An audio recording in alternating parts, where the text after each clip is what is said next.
Do you know what I mean? This whole moving into the age of Aquarius and the whole New Age stuff. Well, of course. I mean, from my point of view, at least at this point, from what I've picked up on so far, this is the reason also for why they are reverting back to all of these, esoteric, some would say even pagan if they come from a Christian background, what have you. But the reason for it is that I think that there is a spiritual truth in many of the methods, so to speak, that they actually use to control people, meaning that there actually is something real to this. And they have known this for a very long time, but they consequently either manipulate people in the other direction and consequently say that that's all bollocks, don't look at that. We have your religion right here for you. We call it Christianity, what have you. And I consider many of the religions that we have around today basically is a reformation from the oldest ancient religions going back to the ancient world of Cana, Egypt, what have you, and it doesn't matter in what package they sell it to us. If you're smart enough, you're going to be able to see through that. If you're clouded by too much of the manipulation, that's unfortunate, but in many cases it's people's own choice, and I have nothing against that either, No, that's of course you can't dictate that at all, can you? No. I mean, essentially, like, the thing that I'm trying to get across what I'm trying to say, I mean, I've moved into an area that Matthew Deleuze touches on. I think you've spoken to Matthew Deleuze before. But essentially, for me, the power structure that remained in power, or that started, something that built the pyramid, that got the people to build the pyramid, was a very powerful force. And in the history of, I've got a particular book called The Secret History of the World by Jonathan Black. It's an esoteric secret history of the world. And this particular book states how that since, the early days, we're getting more and more ingrained in matter. We're moving, like everyone thinks of evolution in a material sense, but consciousness has equally gone through an evolution, moving from the spirit, drawing itself down into material matter over time. And so, for instance, when you listen to the Egyptian stories of Zep Tepi the first time, and the state that the gods ruled the earth, ruled Egypt, and then the gods retracted, so they built statues, effigies for people to worship to.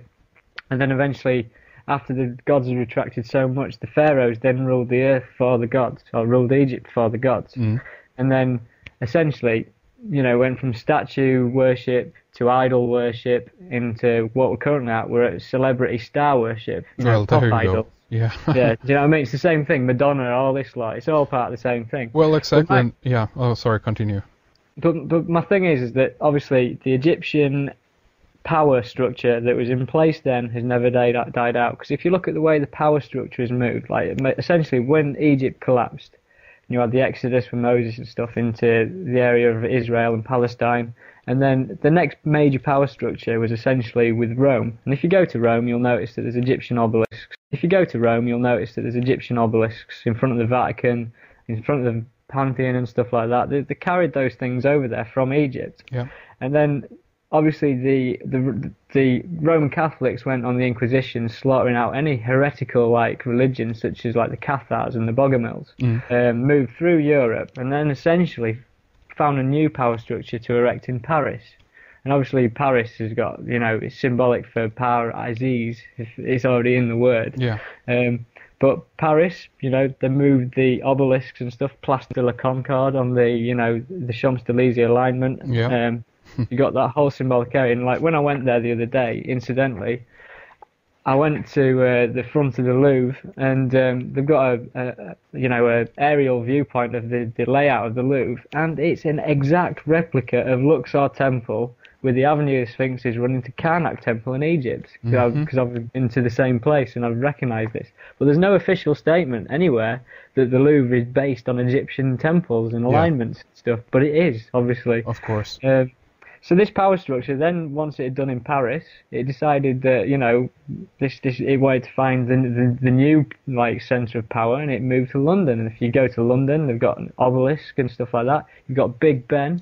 The official story is that Big Ben was named after this politician named Ben, who stood up in Parliament and said, let's call it Big Ben, and everyone laughed and said yes. But it's not called Big Ben because of that. It's named after the Ben stone, which is one of the very first it stands proud in Egyptian history. Of course, and even in Hebrew, Ben is the son of someone, so it's the big son. Yeah, you know. Yeah. So the Big Ben, for instance, is a huge obelisk-type structure right near the obelisk and the London Eye, which is symbolic again for the all-seeing eye. Oh, I know. Yeah. And then obviously this power structure moved from London to America. And then there we have it. America has been used as an excuse to run all these wars that it's needed to run until it's collapsed itself into the ground, and then America will die. And that's how I see it. America's been used, essentially, and they've used the people there. Well, and that's also an interesting point. I mean, there's so much to touch upon on that, but just to be brief about it, even the fact that I think that they want that if we talk about America as an experiment, if you will, and much in the same way that we can look at Soviet Russia as an experiment, but or communist Russia, but they might have wanted a certain kind of stock, if you will, of people or a certain type of breed, those who were willing to draw out the roots from their own country and just leave and have a certain type of mentality. And if you take all these different things into account, you end up with a really interesting picture that potentially is showing you that what you're mentioning here, that they wanted to use America for a specific purpose. But anyway, please continue. Yeah. I mean, obviously, if we're going on this premise that this power structure's been there and it's never died out and stuff, and then obviously you start looking at the English words and the language and stuff like that, and we're all connecting back to this idea of scion, and then you start thinking, essentially, with English words, as I've said, you've got the word television, televi scion. Yeah. So basically, everyone thinks the television is an evil hypnotic machine anyhow, I mean, other than the ones who enjoy it. Yeah. But, it's there to televise scion. Yeah. And then you think of the word spiritual ascension, spiritual ascend scion. It's the same, it's in the words of what we use. Yeah. Like, do you know what I mean? Yeah. It's endemic and it's there, you can't get away from it. Of course. And vision or eye scion, that's even the eye in there, because it has to do with visualization or to see something, so. Yeah. But this is where, like, I can start to, like, wrap this thing up slightly. Yeah. Is that if you look at it, it starts becoming apparent that it's more to do with just, like, for instance, it's more to do than just someone hijacking a power structure and keeping it, like, in control. It's almost like it's, to do with material reality itself. It starts to feel like that it's coming from something that's, if you think of us as souls and spirits trapped in matter, then, like, this is where I'm starting to, like, perceive things, in the sense of, if you look at all religious figures throughout history, every single one of these illuminated, enlightened figures, every single one of them has a sun behind their heads. Right, so sun worship, again. Yeah. And Christmas, for instance, you can't get away from Christmas. I mean, Matthew Deleuze talks about this stuff, and I recommend listening to Matthew Deleuze, because he's a very intelligent man, and he's a very, very special man. But Christmas, obviously, we're all driven into this worship of the sun at Christmas. You can't get away from it. If you've got kids or if you're related to kids, you need to be part of it.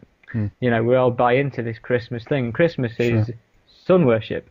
If you look at the tree that you've got in your living room, it's like the tinsel is a serpent. You've got an all-seeing eye at the top. You've got a bloody pagan tree, pyramid thing that's sat in the corner of your room. Yeah. And then Easter, obviously, again, it's more sun worship.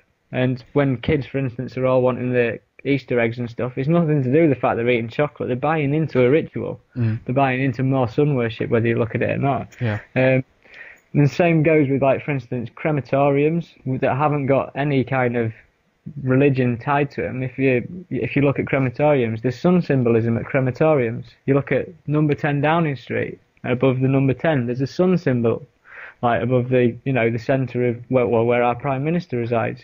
You look at Shell Petrol, and it's sun symbolism.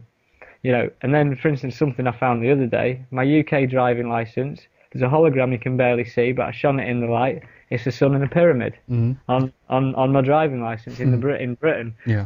Something you'd expect on the dollar bill.